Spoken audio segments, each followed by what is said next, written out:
Welcome to Midnight Tales. Tonight, we uncover one of the most baffling unsolved mysteries of the 20th century.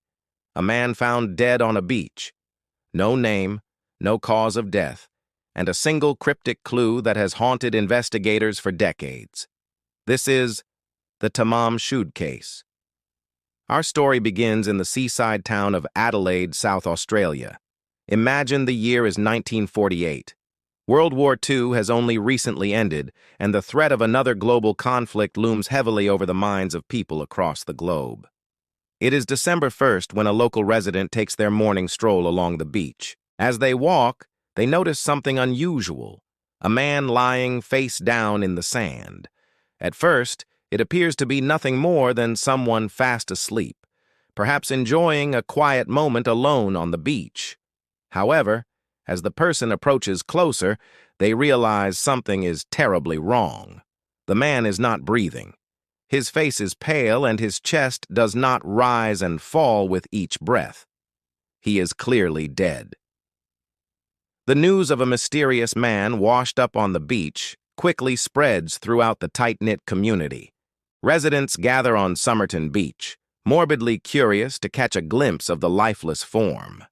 What they see is not a picture of someone who met their end through violent means. The man is cleanly shaven, well-dressed, and of respectable age, somewhere between 40 and 50 years old. His attire is tailored and polished. He wears a dark blue lounge suit with a white shirt, a silver watch, and a pair of shiny black shoes.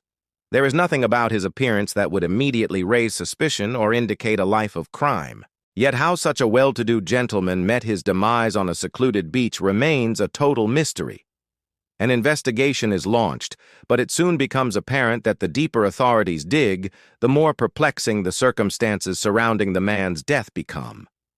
It's like trying to solve a puzzle with missing pieces. The man's fingerprints fail to match any records. No identification is found on his person, nor is there any sign of where he may have come from or why he was on the beach. As the days pass without answers, the media picks up on the intriguing tale, dubbing him the Somerton Man. The story captures the public's imagination. Theories run rampant, each more speculative than the last. Some whisper that he might be a spy, a secret agent whose mission went awry. Others hint at a secret love affair turned deadly. But as tantalizing as these theories might be, none can be proven. The truth is elusive, hidden behind a veil of secrecy. Then comes a glimmer of hope, a breakthrough in the perplexing case. An item discovered in the dead man's pocket offers a potential lead, a scrap of paper so tiny it almost escapes the notice of the investigators. When unfolded, it reveals a peculiar message: Tamam Shud, a phrase in Persian meaning, "it is finished." The words seem cryptic, out of place, and yet they hold the key to unraveling the mystery, or so the investigators believe. They trace the phrase back to its source, a rare book of poetry, the Rubaiyat of Omar Khayyam, a collection of verses by the great Persian poet. And there, hidden amidst the timeless words, the investigators find a peculiar marking, a small tear in the page as if to signify the words taken. The discovery raises more questions than it answers, but it also provides a crucial lead. Could this book hold the secret to the man's identity and his untimely demise? Or are the investigators chasing a red herring, a clue that leads nowhere? The Tamam Shud case is far from closed. As the investigation continues, more pieces of the puzzle come to light. A thorough search of the area where the man's body was found uncovers additional clues: a tan-colored wallet and an abandoned car not far from the beach. The wallet contains several receipts, including one from a tailor, suggesting the man had recently had his clothes altered. However, none of the items bear the dead man's name or any other identifying information. The car, when examined, yields even more cryptic clues. Handwritten numbers and a strange set of letters are found, seemingly indecipherable, but perhaps holding the key to the man's identity or his final moments. The Somerton man still unidentified, his face still unknown. But now the investigators have a new lead, a name, John, a possible first name. They believe that this could be the man's true identity. So they scour through the city's records, searching for a John who fits the description of the dead man. Days turn into weeks, the pressure mounts, and still there is no breakthrough. The city is gripped by the mystery. Every John Doe seems a potential lead. Every missing person report a possible match. But as the investigation deepens, it becomes increasingly clear that this is not an ordinary case. There is something about the Somerton man, something about his death that suggests a level of secrecy, a conspiracy that reaches far beyond the confines of this small seaside town. The Somerton man's story echoes the enigma of a life lived in shadows, a death shrouded in secrecy. With every passing day, the mystery deepens. The investigation becomes more intense.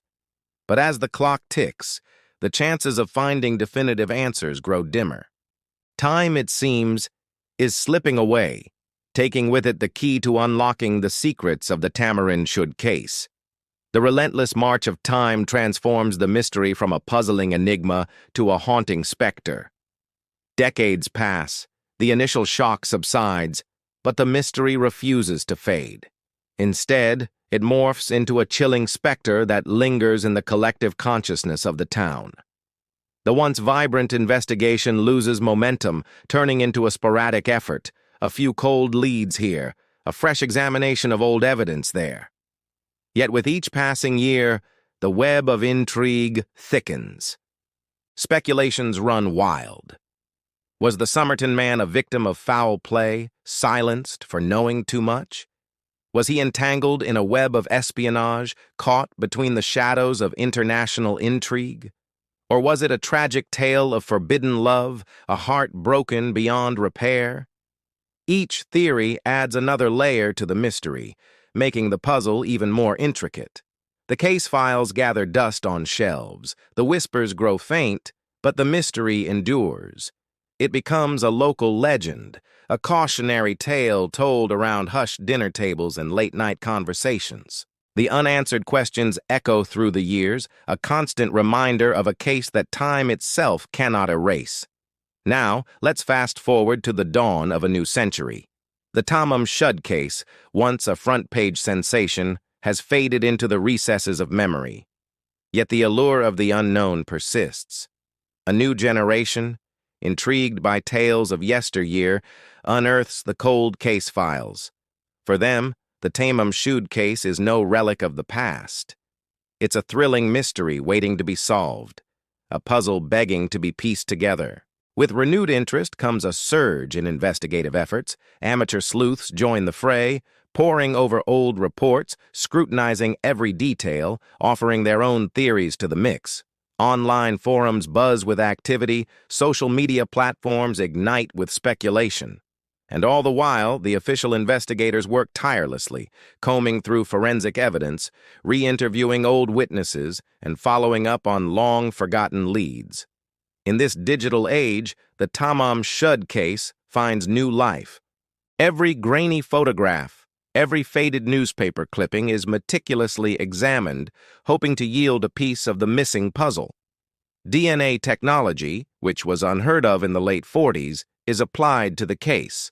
Old evidence is re-examined under the lens of modern science, offering the hope of a breakthrough.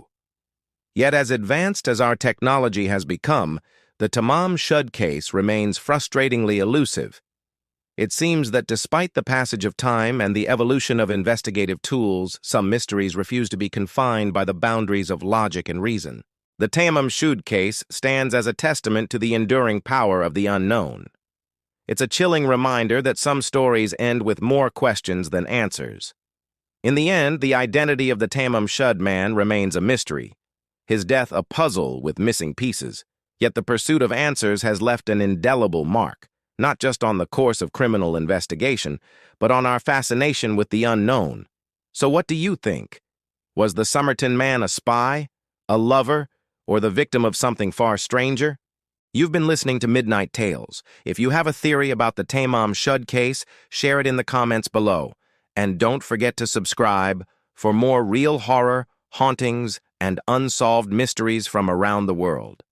Until next time, remember, some stories end with more questions than answers, and some endings are never truly finished.